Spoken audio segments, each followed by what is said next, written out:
Class 12th में उमंग शर्मा। आज के वीडियो में हम पढ़ेंगे फिराक गोरखपुरी जी की रुबाइयाँ और गज़ल।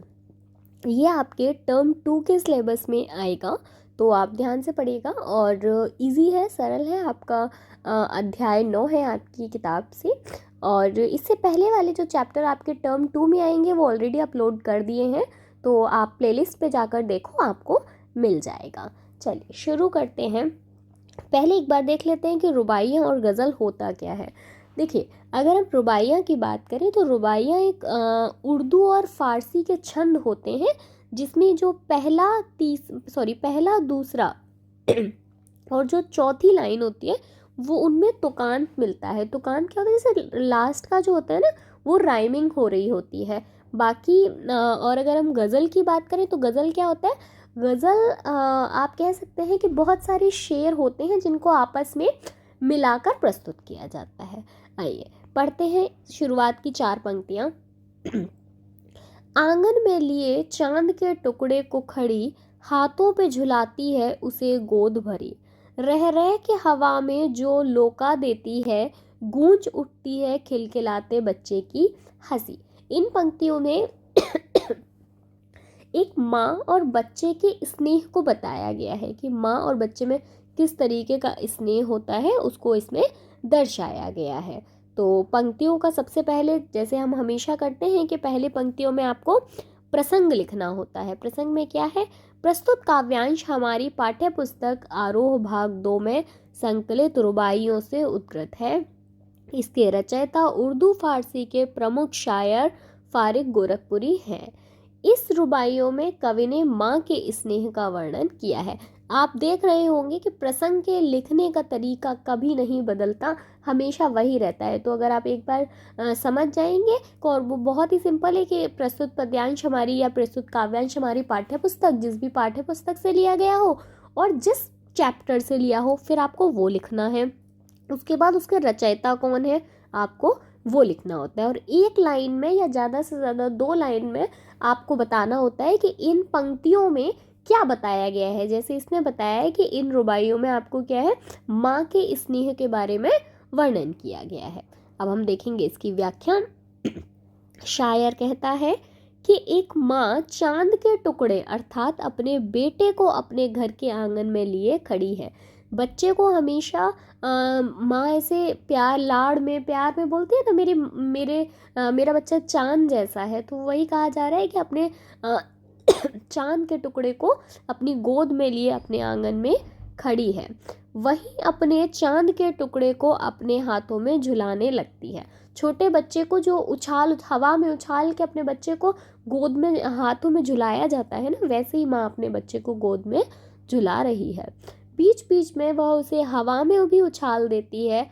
इस प्रक्रिया से बच्चा प्रसन्न हो उठता है तथा बच्चे की खिलखिलाहट भरी हंसी गूंजने लगती है। बहुत ही सिंपल है, बहुत साधारण है। इसको समझना कोई आपके लिए बहुत कठिन नहीं होगा। ठीक है, आगे की 4 पंक्तियां पढ़ते हैं। आगे की 4 पंक्तियों में लिखा है हाँ, नहला के छलके निर्मल जल से उलझे हुए गेसुओं में कंघी करके किस प्रकार से देखता है बच्चा मुंह को, जब घुटनियों में लेके है पहनाती कपड़े। इन पंक्तियों में बच्चे को जो नहलाया जा रहा है उसके बारे में बताया जा रहा है। बच्चे को नहला के जैसे माँ संवार देती है, उसको कपड़े वपड़े पहना के एकदम तैयार कर देती है, उसका वर्णन किया है। पहले वही प्रसंग देखेंगे। प्रसंग में क्या है, वही प्रस्तुत काव्यांश हमारी पाठ्य पुस्तक आरोह भाग 2 में रुबाइयाँ से उद्धृत है। इसके रचयिता उर्दू फारसी के प्रमुख शायर फारिक गोरखपुरी हैं, जिसमें माँ द्वारा बच्चे के नहलाने की प्रक्रिया का वर्णन किया गया है। आप देख रहे हैं, मैं बार बार इसको इसीलिए पढ़ रही हूँ प्रसंग बिल्कुल सेम है, एक जैसा है, लेकिन मैं आपको तरीका बताने के लिए बार बार इसको पढ़ रही हूँ। व्याख्या क्या है, शायर कहता है कि माँ अपने बच्चे को स्वच्छ जल से नहलाती है। उसके उलझे हुए बालों में पानी छलक रहा है। जब जैसे बोलते हैं ना कि आपके बाल जब घुंघराले होते हैं तो उनमें पानी क्या है, थोड़ी देर के लिए पानी उसमें छलकता हुआ दिखता है। लेकिन जैसे बाल होते हैं, सिल्की बाल होते हैं, तो पानी निकल जाता है। तो वही बता रहे कि उसके उलझे हुए बालों में पानी छलकता हुआ दिखाई दे रहा है। माँ क्यों केवल की कत है जब वह उसे अपने पुट्ठों पर बैठकर, अपने पुट्ठों का मतलब होता है अपने पैरों पर, जब माँ बच्चे को पैरों पे बिठाल कर उसे क्या कर रही है, कपड़े पहना रही है, तब बच्चा खुद को निहारता है। माँ बच्चे को तैयार कर देती है, नहला देती है, उसके पानी जो है वो बालों में छलक रहा है। उसके बाद माँ उसे अपने पैरों पे बिठाल कर कपड़े पहना देती है, और फिर बच्चा क्या कर रहा है, खुद को शीशे में, आईने में निहार रहा है। अगली पंक्तियों में कह रहे हैं, दिवाली की शाम घर पर पुते और सजे, चीनी के खिलौने जगमगाते लावे, वो रूपवती मुखड़े पे एक नर्म दमक बच्चे के घरौंदे में जलाती है दिए। इसमें क्या है, देखो, दिवाली की जो शाम है, दिवाली की शाम का वर्णन किया गया है। प्रस्तुत काव्यांश हमारी पाठ्यपुस्तक आरोह भाग 2 में संकलित रुबाइयां से उद्धृत है। इसके रचयिता उर्दू फारसी के प्रमुख शायर फारिक गोरखपुरी हैं। इसमें दिवाली के त्योहार का वर्णन किया गया है। व्याख्या क्या है, शायर कहता है कि दिवाली की शाम है, इस अवसर पर रंग रोगन से पुता हुआ तथा सजा हुआ है ना। घरों में क्या होता है, दिवाली पे साफ सफाई, रंग करवाते हैं, पेंट कराते हैं, उसका बताया गया है। और घर बहुत ही ज़्यादा कैसे हुए हैं, सारे घर बहुत ही ज़्यादा सजे हुए हैं। घरों में मिठाई नाम पर चीनी के बने हुए खिलौने आते हैं। आपके यहाँ भी शायद आते होंगे दिवाली में। चीनी के बने हुए खिलौने, जैसे हाथी और घोड़े, इस तरीके के खिलौने आते हैं। रोशनी की जाती है, घर पे जो लाइटिंग होती है उनसे रोशनी की जाती है। माँ के सुंदर मुंह पे हल्की चमक सी आ गई है। माँ क्या है, ये सब देखकर बहुत ज़्यादा प्रसन्न हो रही है, बहुत खुश हो रही है, लाइटिंग देखकर और घर में रंग रोगन देखकर, सफाई देखकर, मिठाइयों को देख के बहुत ज़्यादा उसके चेहरे पर एक खुशी है। वह बच्चे के छोटे से घर में दिया जलाती है। जो घर, बच्चे के छोटा सा घर मतलब पूरे घर के बारे में यहाँ बताया जा रहा है। उसमें क्या कर रही है, वो दीपक जला रही है। इसके आगे की पंक्तियों में, आंगन में ठुनक रहा है जिद जिद आया है, बालक तो हई चांद पे ललचाया है, दर्पण उसे दे के कह रही है माँ, देख आईने में चांद उतर आया है। ये पंक्तियां हैं 4। इसके पहले प्रसंग, वही प्रसंग लिखने का प्रस्तुत काव्यांश हमारी पाठ्यपुस्तक आरोह भाग 2 में संकलित रुबाइयां से उद्धृत है। इसके रचयिता उर्दू फारसी के प्रमुख शायर फारिक गोरखपुरी हैं। इस रुबाइयों में बाल हट का वर्णन किया गया है। जब एक छोटा बच्चा होता है तो जब वो किसी चीज़ पर हट करने लगता है, जिद करने लगता है, उसके बारे में इन पंक्तियों में बताया गया है।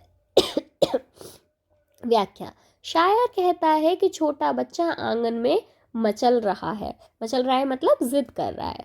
वह जिद लगाए हुए है कि उसे आकाश का चांद चाहिए। शाम का समय है, बच्चे को चांद जो है वो आकाश में दिख रहा है, और बच्चा अपनी माँ से हट कर रहा है, जिद कर रहा है कि मुझे वो चांद चाहिए। उसका मन उस चांद पर ललचा गया है।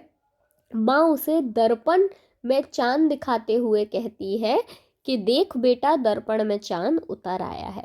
अब बच्चा जिद कर रहा है, माँ ये बात जानती है कि ऐसे चांद को बच्चे को देना असंभव है, तो वो क्या करती है, बच्चे को एक दर्पण मतलब जो आईना होता है, एक आईना, शीशा दिखाती है, और उसमें चांद की खूबसूरत परछाई दिख रही है। जब आप दर्पण नीचे रखेंगे तो चांद की परछाई दिखेगी, और माँ बोल रही है कि देखो जो चांद है वो दर्पण में उतर आया है। इस तरह वह बच्चे की जिद को पूरा करती है ना। बहुत ही साधारण पंक्तियां हैं, कुछ भी बहुत मुश्किल या टफ ऐसा नहीं है।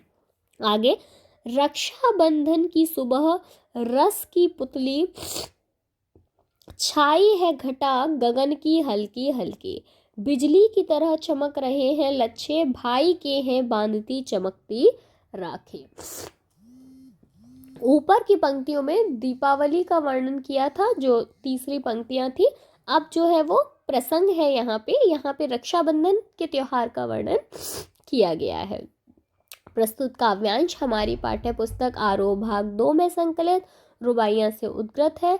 इसके रचयिता उर्दू फारसी के प्रमुख शायर फारिक गोरखपुरी है। इसमें रक्षाबंधन पर्व का वर्णन किया गया है। ठीक है, चलिए व्याख्या देखते हैं। कवि कहता है कि रक्षाबंधन की सुबह आनंद व मिठास की सौगात है। जैसे दिवाली के त्योहार पे अभी हमने ऊपर पढ़ा कि जो चीनी के खिलौने बनाए जाते हैं, उसी तरीके से रक्षाबंधन पे क्या होता है, बहुत सारी मिठाइयाँ आती हैं और सब लोग बहुत ही ज़्यादा आनंदित होते हैं। यह दिन मीठा बंधन का दिन है। मीठा बंधन क्यों कहा जा रहा है इसको? रक्षाबंधन है एक्चुअली, तो क्योंकि उस पर बहुत सारी मिठाइयाँ बनती हैं, लोग बहुत ज़्यादा आनंदित होते हैं, तो इसलिए उसको मीठा बंधन का नाम दिया जा रहा है। सावन का महीना है। जो लोग हिंदी के जो महीने होते हैं जानते होंगे कि रक्षाबंधन हमेशा सावन में आता है। आकाश में काले काले बादलों की हल्की घटाएं छाई हुई हैं। रक्षा एक्चुअली होता ये है कि सावन में वर्षा होती है ना, बारिश होती है। तो बारिश होती है तो क्या है, काले काले बादल हो जाते हैं। तो उसका वर्णन किया गया है कि आकाश में ऐसा लग रहा है कि काले जो घटाएं हैं वो छाई हुई हैं।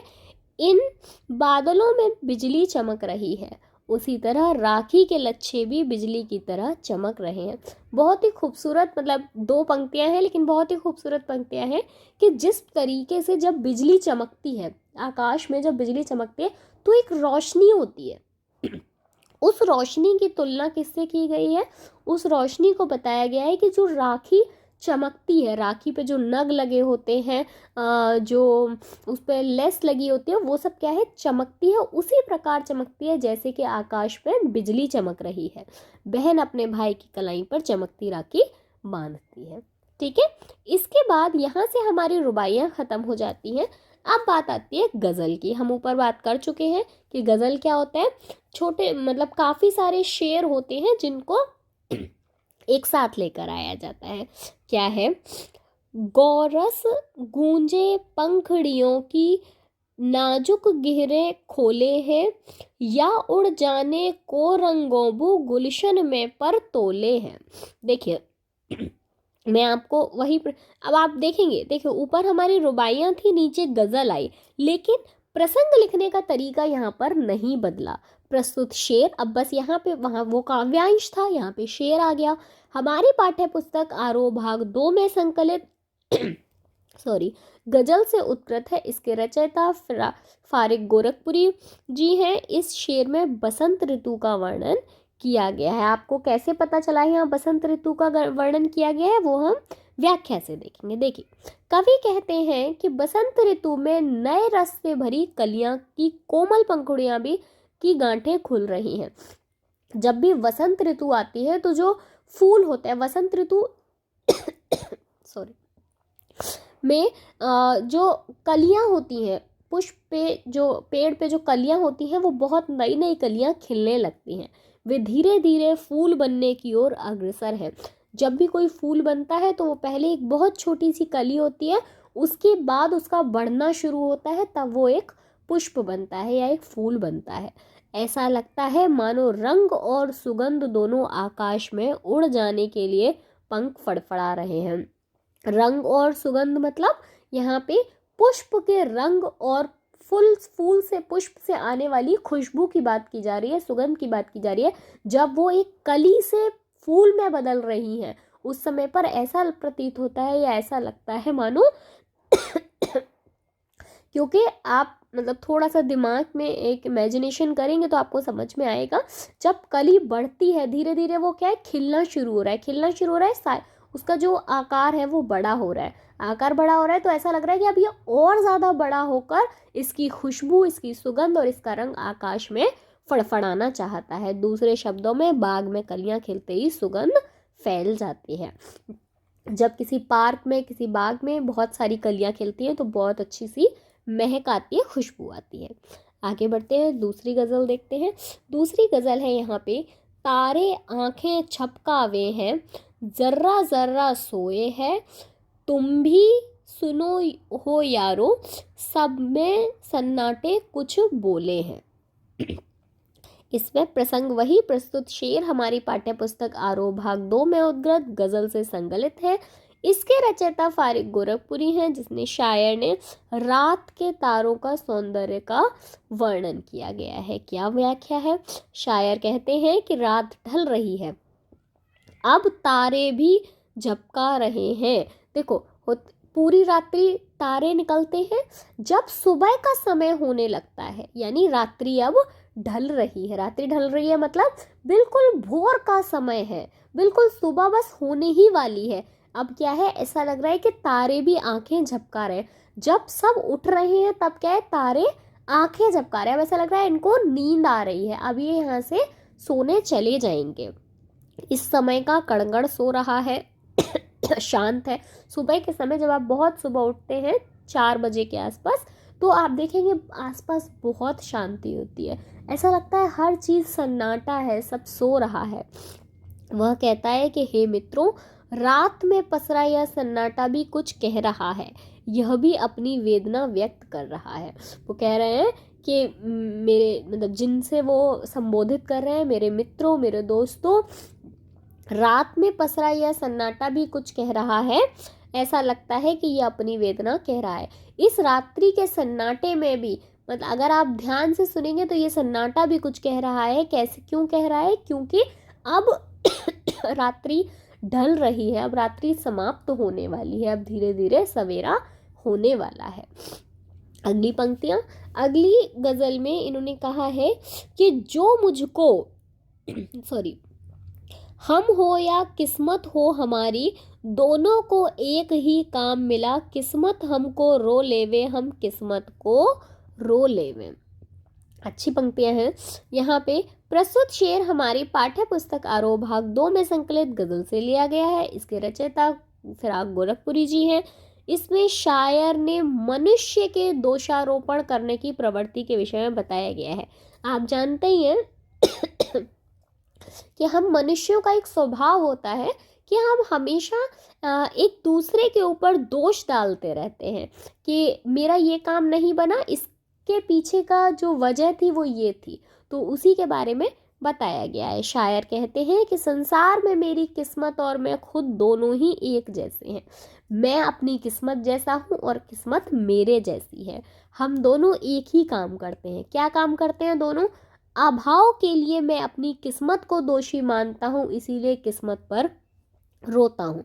मतलब इसमें जो शायर है वो कह रहे हैं कि मैं और मेरी किस्मत हम बिल्कुल एक जैसे हैं।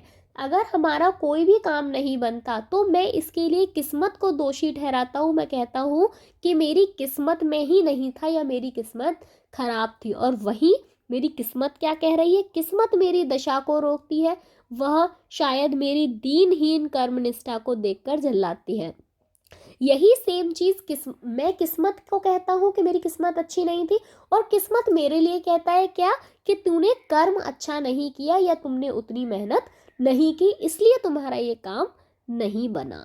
ठीक है, आगे की पंक्तियां देखते हैं। आगे का शेर, जो मुझको बदनाम करे है, काश वे इतना सोच सके, मेरा पर्दा खोले है या अपना पर्दा खोले है। इन पंक्तियों में वही प्रस्तुत शेर हमारी पाठ्य पुस्तक आरोह भाग 2 में संकलित गजल से लिया गया है।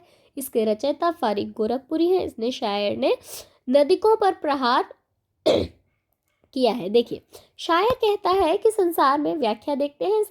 शायर कहते हैं कि संसार में कुछ लोग उसे बदनाम करना चाहते हैं।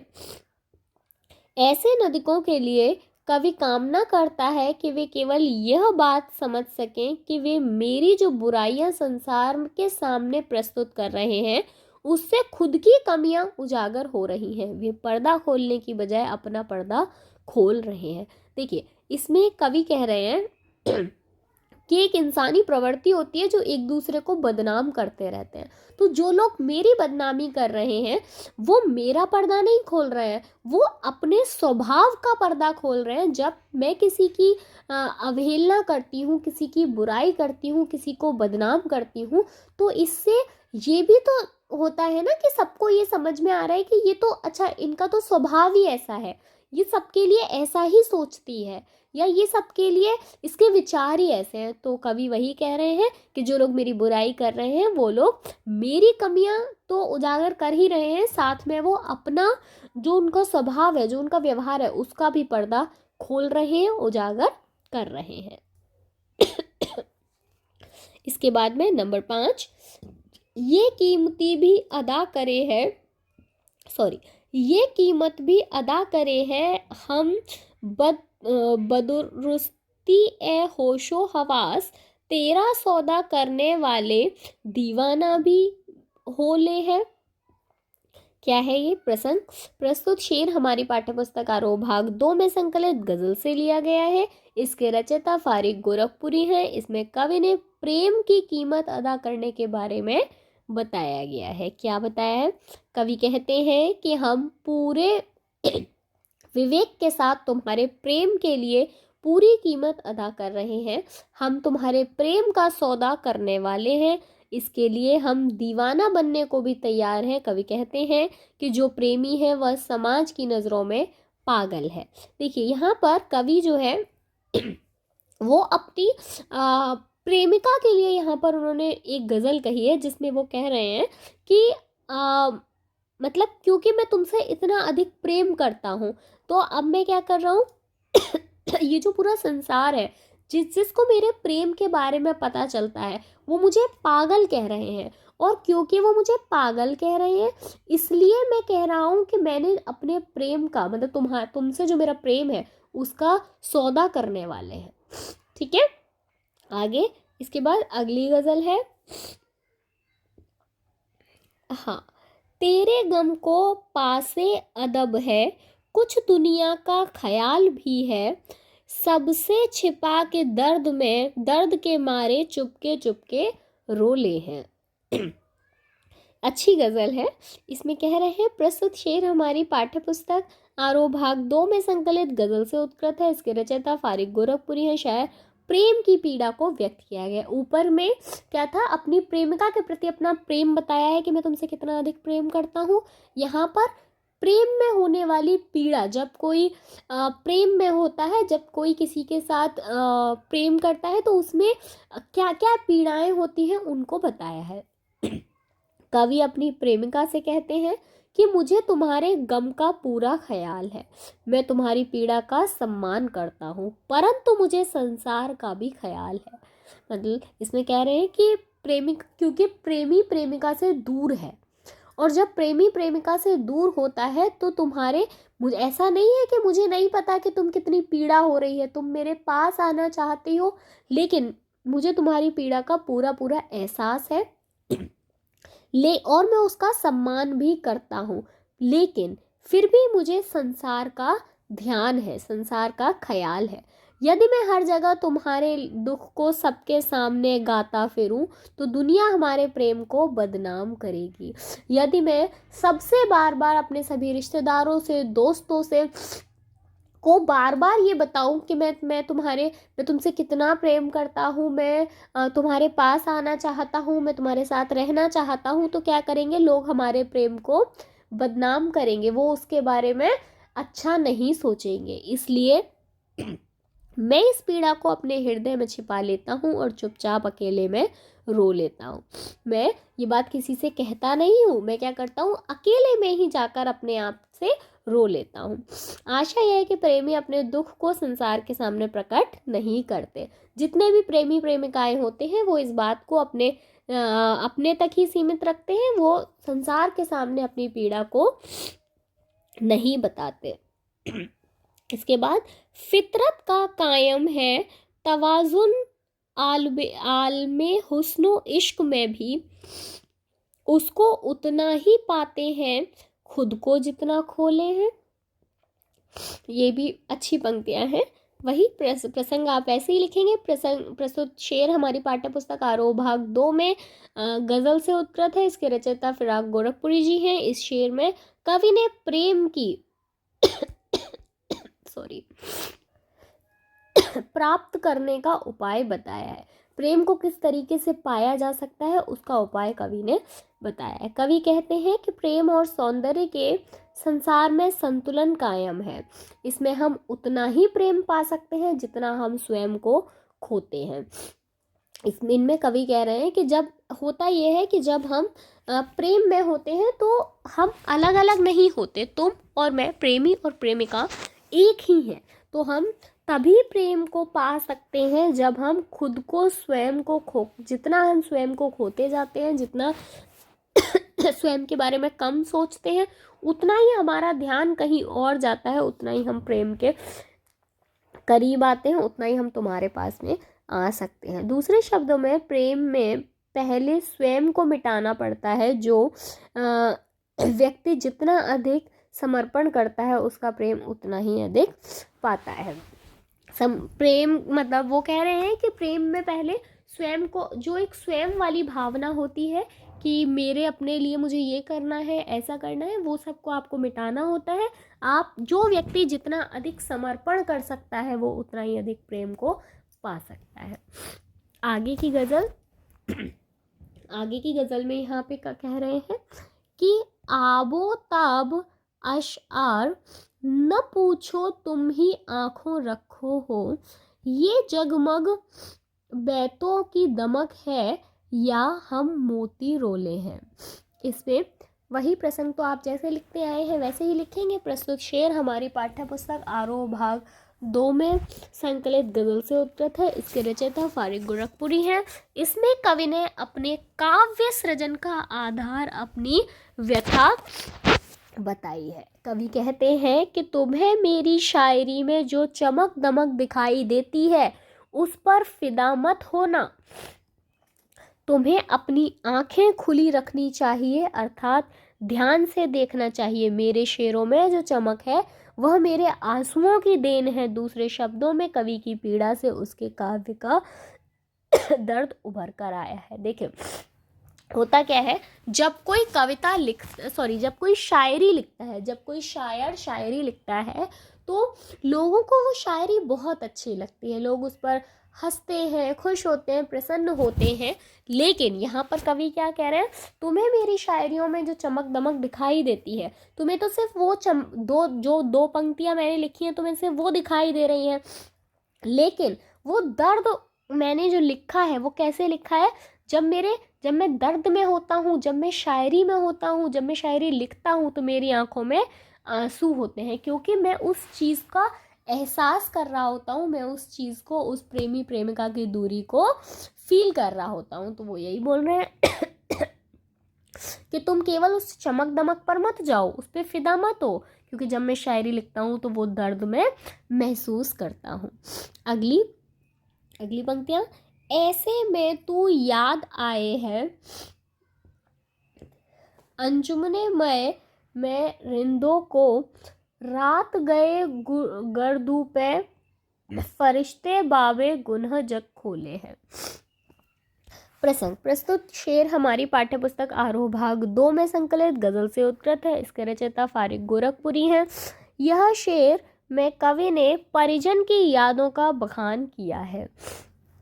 कवि कहते हैं कि हे प्रिय, तुम वियोग के समय में इस तरीके से याद आते हो जैसे शराब की महफिल में शराबियों को शराब की याद आती है, तथा जैसे आधी रात के समय देवदूत आकाश में संसार के पापों का अध्याय खोलते हैं।